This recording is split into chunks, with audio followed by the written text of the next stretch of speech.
ونستعينه ونستغفره ونؤمن به ونتوكل عليه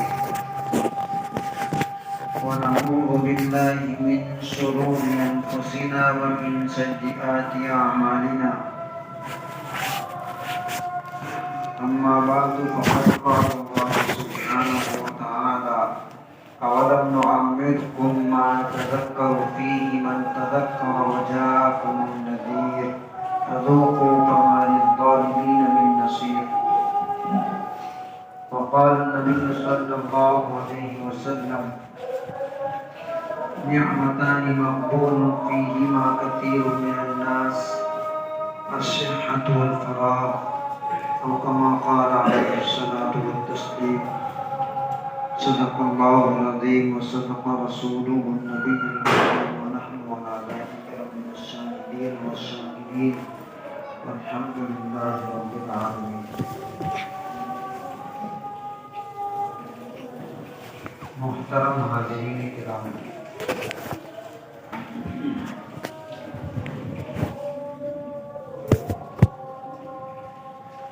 آج ہم سب کی نظر میں وقت بہت قیمت چیز بن گیا ہے. وقت کی ناقدری آج نوجوانوں کے اندر بے انتہا ہے. حالانکہ وقت اتنی اہم چیز ہے کہ جو شخص اس کی اہمیت کو سمجھ گیا اور اس کو اچھی طرح گزار لیا وہ کامیاب ہے. جو جس اعتبار سے وقت کو لگائے گا، دنیا میں لگائے گا دنیاوی اعتبار سے ترقی کرے گا، دین پر لگائے گا دین کے اعتبار سے ترقی کرے گا. لیکن آج ہمارا نوجوان وہ سب سے بے قیمت چیز اگر کسی کو سمجھتا ہے تو وقت ہے. حالانکہ صرف شرعی نقطہ نظر سے نہیں بلکہ دنیاوی اہل فکر و نظر ان کی نقطہ نظر سے بھی دیکھا جائے تو وہ بھی کہتے ہیں کہ وقت سونے اور چاندی سے زیادہ قیمتی شے ہے.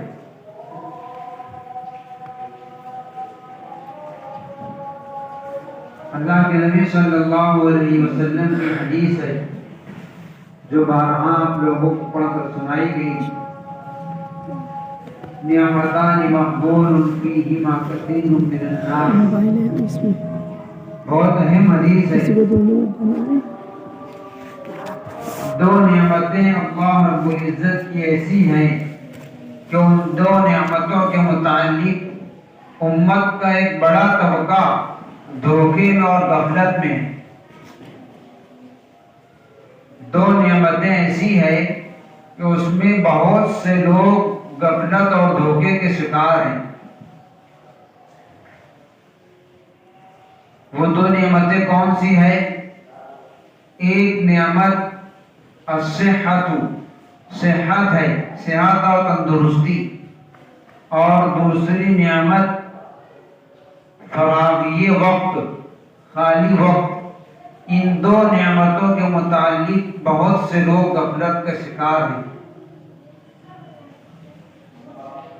بڑے امام حدیث امام ابو داؤد رحمۃ اللہ علیہ فرماتے ہیں کہ 4 احادیث ہیں جو پورے اسلام کا خلاصہ ہیں. یعنی اگر کوئی شخص ان 4 احادیث پر عمل کر لے تو گویا کہ پورے اسلام اور دین پر عمل کر لے گا. اس میں سے ایک حدیث یہ بھی ہے کہ 2 نعمتیں ایسی ہیں کہ اس کے بارے میں اکثر لوگ دھوکے میں ہیں اور واقعتاً دھوکے میں. جس کو صحت تندرستی ملی ہوئی ہے وہی اس دھوکے میں ہے کہ یہ صحت ہمیشہ رہے گی، کبھی فنا نہیں ہوگی. اور جس کو خالی وقت ملا ہوا ہے وہی اس دھوکے میں ہے کہ یہ تو وقت تو ابھی بہت ہے، ابھی تو جوانی ہے. نوجوان کیا سوچتا ہے کہ ابھی تو جوانی ہے، ابھی تو بہت عمر ہے، دیکھیں کہ کیا عمل کر لیں گے بعد میں بڑھاپے میں. ہمارا نوجوان یہ سوچتا ہے. یہ شیطانی دھوکہ ہے، شیطانی اور نفسانی وسوسہ اور دھوکہ ہے کہ ابھی تو جوانی ہے، ابھی تو بہت وقت باقی ہے۔ اب تو ایسا ہو گیا کہ ہم میں سے کوئی بھی ایسا نہیں ہے جس نے مشاہدہ نہ کیا ہو کہ اچھے خاصے نوجوان لوگ بھی دنیا سے اچانک اٹھ جاتے ہیں۔ آنکھوں دیکھا واقعہ ہے سب کا۔ تو اس کے بعد بھی اگر ہم دھوکے میں رہیں کہ ابھی تو جوانی ہے، بعد میں کر لیں گے، تو ہم محض دھوکے میں ہیں۔ اللہ کے نبی صلی اللہ علیہ وسلم کے بتلانے کا مقصد یہ ہے کہ ہم دھوکے میں ہیں، بعد میں جب وقت ہاتھ سے نکل جائے گا اس وقت حسرت ہوگی، لیکن تدارک کا اور تلافی کی کوئی صورت نہیں ہوگی، کوئی صورت نہیں ہوگی جس سے ہم لوگ اپنے گزارے ہوئے وقت کی تلافی کر سکیں۔ اسی کے بارے میں قرآن شریف میں اللہ تعالیٰ فرماتے ہیں وَهُمْ يَسْتَرِخُونَ فِيهَا رَبَّنَا أَخْرِجْنَا نَعْمَلْ صَالِحًا غَيْرَ الَّذِي كُنَّا نَعْمَلْ۔ جب اللہ تعالیٰ بدعملوں کو بدعملی کی وجہ سے جہنم میں ڈال دیں گے تو وہاں پر وہ اللہ رب العزت سے فریاد کریں گے کہ ربنا اخرجنا، اے اللہ ہم کو نکال دیجئے، ایک بار موقع دے دیجئے، نعمل صالحا غیر الذی کنا نعمل، ہم جو عمل دنیا میں کیا کرتے تھے وہ نہیں کریں گے، فقط آپ کے فرما برداری والے اعمال کریں گے۔ تو اللہ رب العزت کی طرف سے فرشتہ مقرر ہوگا، وہ جواب میں کہے گا اولم نعمرکم ما یتذکر فیہ من تذکر وجاءکم النذیر، کیا ہم نے تم کو ایسی ایک عمر نہیں دی تھی، کیا ہم نے تم کو عمر نہیں دی تھی، اولم نعمرکم، کہ اگر اس عمر کے اندر ایک آدمی سچے دل سے نصیحت حاصل کرنا چاہتا تو نصیحت حاصل کر لیتا، یعنی اتنی عمر دی تھی کہ تم اس میں نصیحت حاصل کر سکتے تھے، وجاءکم النذیر، اور تمہارے پاس ڈرانے والے بھی آتے رہے، تمہارے پاس ڈرانے والے بھی آتے رہے۔ ڈرانے والے کون ہیں؟ اس کی تفسیر میں مفسرین فرماتے ہیں کہ ڈرانے والے کئی ایک ہیں۔ پہلے تو ڈرانے کے لیے انبیاء آتے تھے، انبیاء کے چلے جانے کے بعد ڈرانے کے لیے علماء اور مقررین ہیں جو اپنی تقریروں میں واضح نصیحت کے ذریعے امت کو عذاب سے ڈراتے ہیں۔ اس سے بڑھ کر ایک تفسیر کے مطابق ڈرانے والے فرمائے کہ سفید بال ہیں، کہ جس کے سر میں اور گاڑی میں سفید بال آ جائے تو اس کو ڈرانے کے لیے کافی ہے کہ اب وقت ہو رہا ہے، اب تمہارا وقت قریب ہے۔ وہ سفید بال آدمی کو ڈرانے والے ہیں کہ آئندہ بہت ہی عجیب حالات آنے والے ہیں۔ اور ایک تفسیر میں ڈرانے والے یہ لکھا ہے کہ جس شخص کے پوتے ہو جائیں، پوتے ہو جانا مطلب تم کو ڈرانے والا آ گیا، یعنی تم یہ سمجھو کہ اب ہماری عمر گئی، ہم پوتے والے ہو گئے۔ یہ سب ڈرانے والی چیزیں ہیں۔ اس آیت کی تفسیر میں ایک واقعہ لکھا ہے کہ ملک الموت سے کسی کی ملاقات ہوئی تو اس نے ملک الموت سے پوچھا کہ آپ تو عجیب ہیں، جب دنیا والے پولیس والے یا پھر کسی مجرم کو بلاتے ہیں تو مجرم کو بلانے سے پہلے نوٹس بھیجتے ہیں کہ تمہارے خلاف بلا بلا کیس درج ہوا ہے، اور اس کے بعد آ کر کے اس کو اٹھاتے ہیں، بغیر نوٹس کے کوئی نہیں آتا ہے۔ اور کہا کہ تم تو ایسے ہو کہ نوٹس بھی نہیں دیتے، اچانک ہی آ کر پکڑ لیتے ہیں بغیر کسی نوٹس کے۔ تو ملک الموت نے کہا کہ اتنے نوٹس میں دیتا ہوں، اتنے کوئی بھی نہیں دیتا ہے، لیکن میری نوٹس دینے والے ہے ہی نہیں۔ پھر اس نے گنایا کہ یہ سب اس آیت کے ضمن میں جتنی بھی چیزیں بیان کی گئی سب نوٹس ہیں.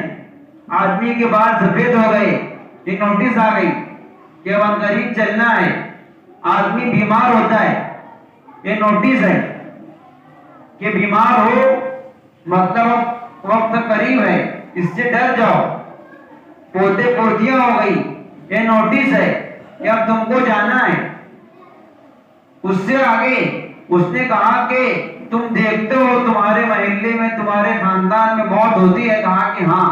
کہا کہ تمہارے یہ نوٹس ہے کہ جس طرح سے ہمارے دوسرے لوگ جا رہے ہیں ہم کو بھی جانا ہے. تو کہا کہ میری نوٹسیں اتنی ہیں کہ کسی کی نہیں ہے لیکن کوئی لیتا نہیں. اور واقعتاً ایسا ہی ہے. تو ہمارے یہاں پر سب سے بے قدر چیز وقت ہو گئی ہے. گپ شپ میں، فضولیات میں، لغویات میں ہمارا وقت گزر جاتا ہے. وقت کی اہمیت نہیں ہے. افسوس واقعتاً اس وقت ہو جب ہاتھ سے نکل جائے گا. جو لوگ آج بستر پر ہیں ان سے جا کر کے پوچھو، وہ بتائیں گے کہ ان کو اب کیا افسوس ہو رہا ہے کہ جب صحت تھی تو کچھ کر لیے ہوتے، جب وقت تھا تو کچھ کر لیے ہوتے. اصل جوانی کا وقت ہے اور آج نوجوان ہی سب سے زیادہ بے راہ روی کا شکار ہے. سب سے زیادہ ہمارا نوجوان غلط راہ پر ہے. وقت کہاں گزر جاتا ہے سمجھ میں نہیں آتا. حالانکہ دیکھیں گے تو وقت بہت ہے، گھنٹوں موبائل کے اندر گزار دیں گے، سمجھ میں نہیں آئے گا. یہ شیطانی دھوکہ ہے. وقت کو صحیح استعمال میں لائیں. اگر ہم چاہے دین کے اعتبار سے دنیا کے اعتبار سے، آج مسلمان دنیاوی اعتبار سے ہی پیچھے ہے. نہ دنیاوی تعلیم میں آگے ہے، نہ بہت زیادہ مال کمانے میں آگے ہے، کسی چیز میں آگے نہیں. وقت گزاری کی وجہ سے جس میدان میں جائیں اس میں انتہائی محنت کریں. اگر ہم دین کے اعتبار سے محنت کر رہے ہیں تو انتہائی آخر درجے تک محنت کریں. اگر مال کما رہے ہیں تو اس میں خوب محنت کریں، وقت ضائع نہ کریں. اگر دنیاوی تعلیم حاصل کر رہے ہیں اس کے اندر انتھک محنت کریں، کوشش کریں. وقت ضائع نہ ہو. وقت بہت قیمتی چیز ہے. محدثین میں بڑے محدث گزرے ہیں، بڑے عالم ہیں. ابن حجر اسقلانی رحمۃ اللہ علیہ 7ویں صدی ہجری کے مصنف ہیں. وقت کی کتنی اہمیت ہے. پہلے زمانے میں وہ لکھنے کے لیے وہ لکڑی سے لکھا کرتے تھے اور اس کو بلیڈ یا چھری وغیرہ تراشتے تھے. تو ان کے بارے میں آتا ہے کہ جب ان کی وہ نیب ختم ہو جاتی اور وہ لکھنے کے لیے تراشنا پڑتا تو فرماتے ہیں کہ جتنی دیر میں تراش رہا ہوں اتنی دیر اور کوئی کام نہیں کر سکتا، تو اتنا وقت میرا کام میں لگ جائے اس کے لیے اتنے وقت میں وہ تیسرا کلمہ پڑھ لیا کرتے تھے تاکہ میرا اتنا وقت بھی ضائع نہ ہو. حالانکہ معمولی سا آدھا 1 منٹ کا وقت لگتا ہوگا. تو انہوں نے وقت کی اہمیت کو پہچانا تو آج 700 سال کے بعد بھی دنیا ان کے نام کو جانتی ہے.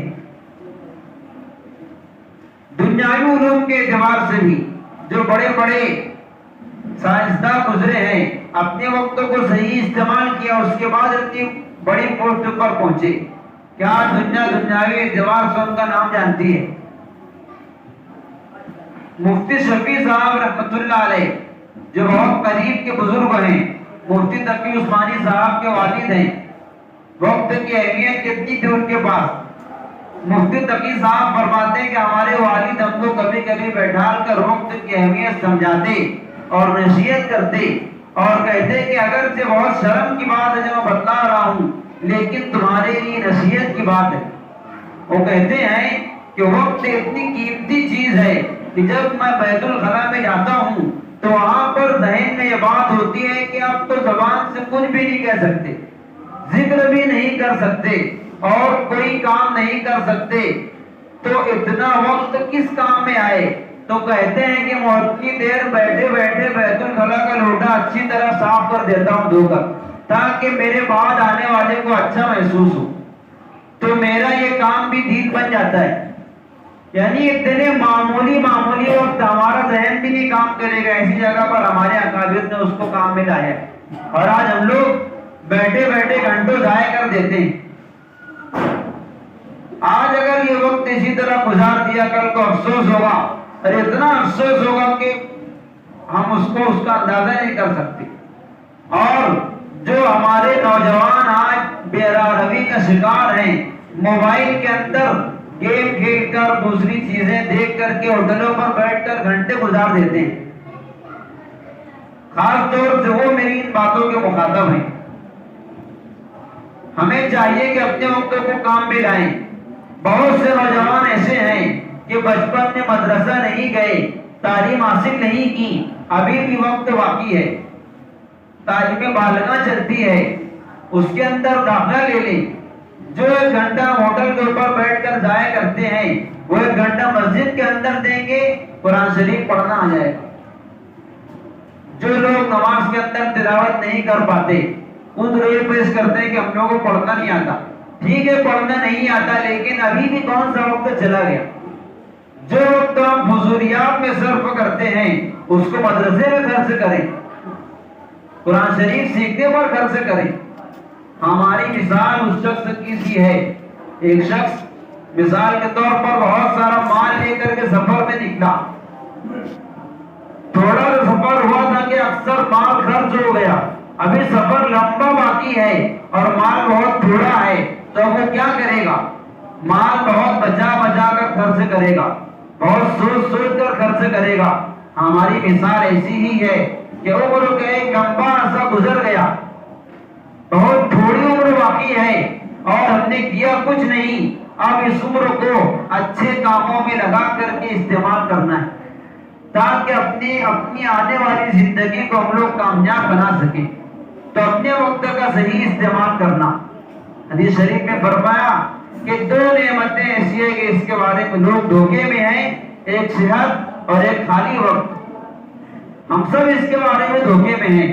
صحت ہے تو دھوکے میں ہے کہ ہمیشہ رہے گی، اور خالی وقت ہے تو دھوکے میں ہے کہ ہمیشہ ہم لوگ خالی رہیں گے۔ جب مصروفیت آئے گی کچھ نہیں کر سکتے۔ اسی لیے فضیلت ہے حدیث شریف کے اندر کہ نوجوان کی عبادت بوڑھے کی عبادت سے کہیں درجہ بہتر ہے۔ قیامت میں اللہ تعالیٰ 7 قسم کے لوگوں کو اپنے عرش کے سائے میں جگہ دیں گے۔ ان میں سے ایک وہ شخص ہوگا شاب نشأ فی عبادت اللہ، ایسا نوجوان جس کی جوانی اللہ رب العزت کے طاعت میں صرف ہوئی ہو۔ ہم لوگ الٹا سوچتے ہیں کہ جب بڑھاپا آئے گا اس وقت عبادت کر لیں گے۔ عبادت کا اصل وقت جوانی ہے، بڑھاپا نہیں ہے۔ اس لیے اپنی جوانی کو اللہ تعالیٰ کی عبادت میں خرچ کریں۔ اللہ تعالیٰ عمل کی توفیق عطا فرمائے۔